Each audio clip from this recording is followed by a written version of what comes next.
आज हम पढ़ेंगे assigning oxidation number. Oxidation number पढ़ेंगे, ठीक है ना। ऑक्सीडेशन नंबर क्या होता है, एक और फ़र्क है ऑक्सीडेशन नंबर में और वैलेंसी में।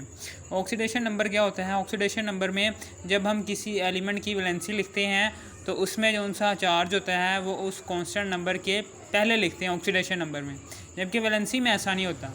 वैलेंसी में जब भी हम किसी भी एलिमेंट की वैलेंसी लिखते हैं ना तो वो कांस्टेंट नंबर से चार्ज बाद में आता है वैलेंसी में, ठीक है ना। समझ आ गई, ये एक बुनियादी फ़र्क है कि जिसमें आप असाइनिंग ऑक्सीडेशन नंबर की शनाख्त हम ऐसे कर सकते हैं कि कांस्टेंट नंबर से पहले आएगा चार्ज, प्लस हो माइनस हो वो पहले आएगा, जबकि वैलेंसी में कांस्टेंट नंबर के बाद चार्ज का साइन आएगा, प्लस हो माइनस हो, ठीक है। मिसाल के तौर पर ये ऑक्सीजन है, O-2, ये क्या ज़ाहिर कर रहा है, ये ऑक्सीडेशन नंबर ज़ाहिर कर रहा है, जबकि 2- क्या है, ये ज़ाहिर कर रहा है वैलेंसी, ऑक्सीजन की वैलेंसी ज़ाहिर कर रहा है। यहाँ प्रोटॉन जो सा है, ये प्रोटॉन +1 क्या ज़ाहिर कर रहा है, ये इसकी ऑक्सीडेशन नंबर ज़ाहिर कर रहा है, असाइनिंग ऑक्सीडेशन नंबर। जबकि ये जो सा है H1+, ये क्या ज़ाहिर कर रहा है, कांस्टेंट नंबर के बाद साइन आ रहा है, इसका मतलब क्या, ये वैलेंसी को ज़ाहिर कर रहा है। ओके, समझ आ गई। फिर उसके बाद आगे है जी, हम ना कि जब हमारे पास किसी भी HNO3 है, ठीक है ना, अगर 3 एलिमेंट हो तो उसमें से 2 का ऑक्सीडेशन नंबर दे दिया हो, अगर 4 एलिमेंट हो उनमें से 3 का ऑक्सीडेशन नंबर दे दिया हो और 1 का मालूम करना हो, अगर 5 एलिमेंट हो तो उनमें से 4 का ऑक्सीडेशन नंबर दे दिया हो, ठीक है, जबकि दूसरे का मालूम करना हो, ठीक है ना। समझ आ गई, ये करना है। अब यहाँ से हमें ये भी पता चल जाता है कि ऑक्सीडेशन नंबर और वैलेंसी इन दोनों में कांस्टेंट नंबर क्या होता है, कांस्टेंट नंबर भी सेम होता है और चार्ज भी सेम होता है। कांस्टेंट नंबर भी सेम होता है और चार्ज भी सेम होता है, लेकिन बस इसमें डिफरेंस क्या है कि जो सा चार्ज है वो कांस्टेंट नंबर से पहले आ रहा है ऑक्सीडेशन नंबर में, जबकि चार्ज कांस्टेंट नंबर के बाद आएगा तो ये वैलेंसी आएगी, ठीक है। कांस्टेंट नंबर सेम ही आ रहे हैं दोनों में, 2 2 1 1, बस चार्ज का फ़र्क है, ऑक्सीडेशन नंबर में पहले आ रहा है चार्ज, जबकि वैलेंसी में बाद में आ रहा है चार्ज, ठीक है। ये है। अब फॉर एग्जाम्पल फिर उसके बाद HNO3 आता है, इसमें हाइड्रोजन है, इसका ऑक्सीडेशन नंबर क्या होता है, हाइड्रोजन का ऑक्सीडेशन नंबर क्या होता है, 1 उसने दे दिया है। ऑक्सीजन का उसने ऑक्सीडेशन नंबर क्या दिया हुआ है, -2, +1 और -2, उसने 2 ऑक्सीडेशन नंबर दे दिए हैं। कह रहा है जी नाइट्रोजन का फाइंड करो। हमने अप्लाइंग फार्मूला, यानी कि फार्मूला में हमें पता है कि जो सा इसमें HNO3 में जब आप तमाम ऑक्सीडेशन नंबर्स को प्लस करेंगे तो हमेशा आंसर क्या आएगा, 0 आएगा। पीछे पढ़ कर आए हैं कि जब आप सारे ऑक्सीडेशन नंबर किसी भी कंपाउंड में मौजूद तमाम एलिमेंट्स के ऑक्सीडेशन नंबर्स जब आप प्लस करते हैं ना तो उन सब का सम जो सा होता है वो = 0 आता है, ठीक है। अब हम क्या करेंगे, अब हम क्या करेंगे, दर्ज कर देंगे formula, oxidation number of hydrogen plus oxidation number of nitrogen, फिर plus oxidation number of oxygen. अब ऑक्सीजन के साथ ये 3 नज़र आ रहा है ना, ये ब्रैकेट के पहले आ जाएगा, oxidation number of hydrogen plus oxidation number of nitrogen plus oxygen के 3 एटम्स हैं तो 3 ऑक्सीडेशन नंबर ऑफ ऑक्सीजन, फिर = 0। तमाम हम ऑक्सीडेशन नंबर दर्ज करेंगे, हमारा आंसर जो सा है वो 0 आएगा। दर्ज कर देंगे +1, ठीक है।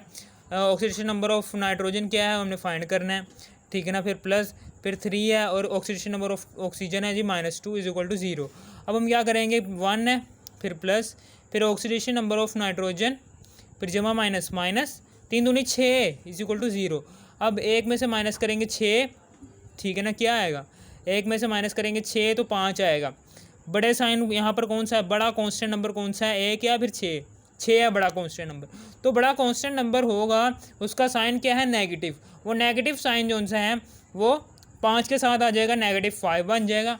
जैसे ये -5 बनेगा तो ये ऑक्सीडेशन नंबर ऑफ नाइट्रोजन के साथ लगा हुआ है -5, तो ये बराबर के उस तरफ जाएगा तो +5 बन जाएगा, ठीक है ना। ये क्या ज़ाहिर कर रहा है, ये हमें ये ज़ाहिर कर रहा है कि नाइट्रोजन का ऑक्सीडेशन नंबर क्या है, +5। अब हम इसका सबूत देते हैं कि भाई ये हमारा जो सा आंसर है ये सही है कि गलत है। अब हम क्या करेंगे, ये ऑक्सीडेशन नंबर को यहाँ पर दर्ज कर देंगे, ठीक है ना, इस वाले नाइट्रोजन में। ऑक्सीडेशन नंबर ऑफ हाइड्रोजन 1 है, ऑक्सीडेशन नंबर ऑफ नाइट्रोजन 5 है, फिर ऑक्सीडेशन नंबर ऑफ ऑक्सीजन -2 है।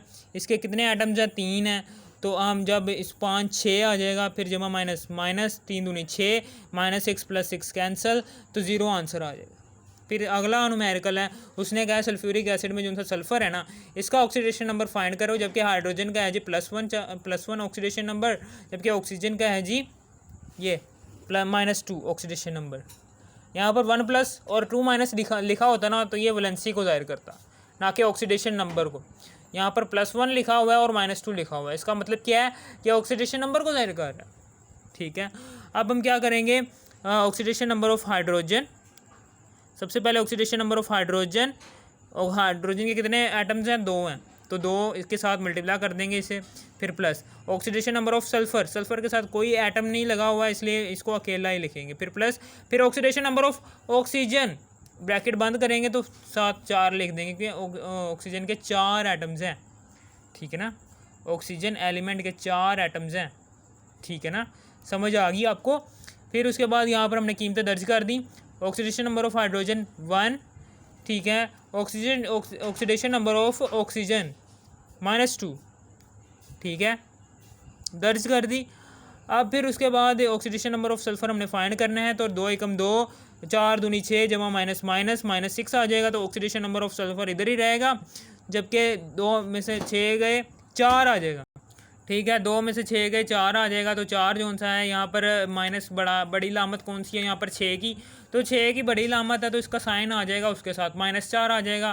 तब -4 जो सा है ये सल्फ़र के साथ लगा हुआ है। ठीक है, सल्फ़र के बराबर के उस तरफ जाएगा, क्योंकि सल्फ़र इधर है, सल्फ़र तो हमने फाइंड करना है ना, तो ये बराबर के उस तरफ चला जाएगा। जैसे ही -4 बराबर के उस तरफ जाएगा तो +4 बन जाएगा, तो ऑक्सीडेशन नंबर ऑफ सल्फ़र = +4 आ जाएगा। और हमने जो आपको चेक करना है जी, सल्फ़र का ऑक्सीडेशन नंबर यही है, तो हम क्या करेंगे, सल्फ़र जो सा है इस फार्मूले में लगा देंगे, यानी कि ऑक्सीडेशन नंबर ऑफ हाइड्रोजन ये है 1, ऑक्सीडेशन नंबर फिर इसके साथ 2 आ जाएगा, फिर plus oxidation number of sulphur, फिर 4 आ जाएगा, फिर प्लस, फिर 4, फिर ऑक्सीडेशन नंबर ऑफ ऑक्सीजन क्या दिया हुआ है? -2 आ जाएगा।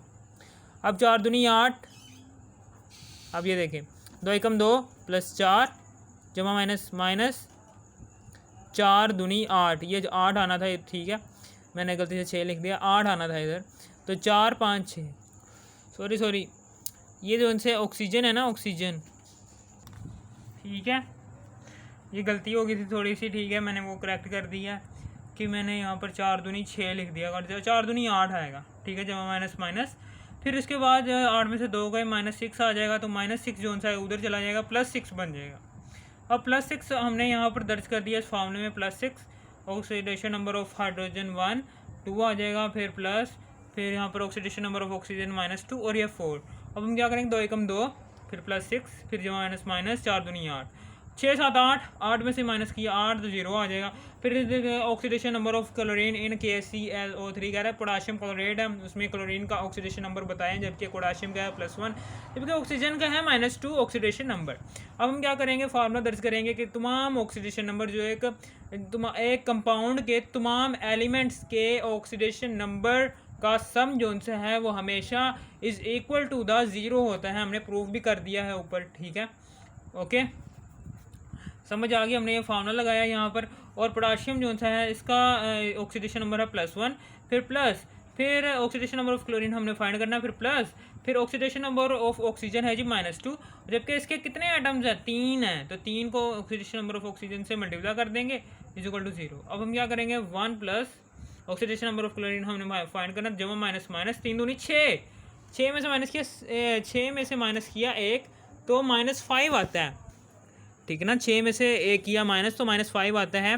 तो चूँकि ये ऑक्सीडेशन नंबर ऑफ क्लोरीन के साथ -5 आ रहा है, तो हम इसको बराबर के उस तरफ ले जाएंगे ताकि हमारा ऑक्सीडेशन नंबर ऑफ क्लोरीन यहाँ पर इस बराबर के दूसरी तरफ अकेला ही रहे, जो कि हमने फाइंड करना है। फाइंड होने वाली जो सी चीज़ होती है ना, वो हमेशा बराबर के दूसरी तरफ रखनी चाहिए, और दूसरी तरफ बराबर के दूसरी तरफ तमाम कांस्टेंट नंबर्स रखने चाहिए कि जिनसे वो जोन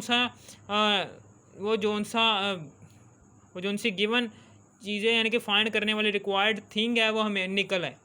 ठीक है, अब 6 -5 आ जाएगा, बराबर के दूसरी तरफ जाएगा, +5 आ जाएगा। ऑक्सीडेशन नंबर ऑफ क्लोरीन जो सा इज इक्वल टू 5 आ जाएगा।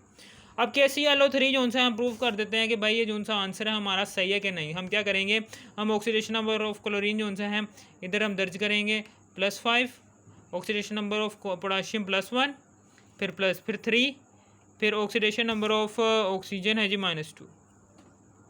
हमने यहाँ पर दर्ज कर दिया हर एक का ऑक्सीडेशन नंबर, ठीक है ना। यहाँ पर एटम भी दर्ज कर दिए। अब हम इस सारों को कैलकुलेटर पर जमा करेंगे, सारों का सम जो है वो हमेशा इज इक्वल टू 0 ही आएगा। तो इससे ये जाहिर होता है कि हमारा जो सा आंसर है वो बिल्कुल ठीक है, वो फार्मूले के मुताबिक है। तो इसका मतलब कि बिल्कुल करेक्ट है। अगर यहाँ पर कोई भी कांस्टेंट नंबर आ जाता तो समझ लेना था कि हमारा जो सा आंसर है वो गलत हो गया।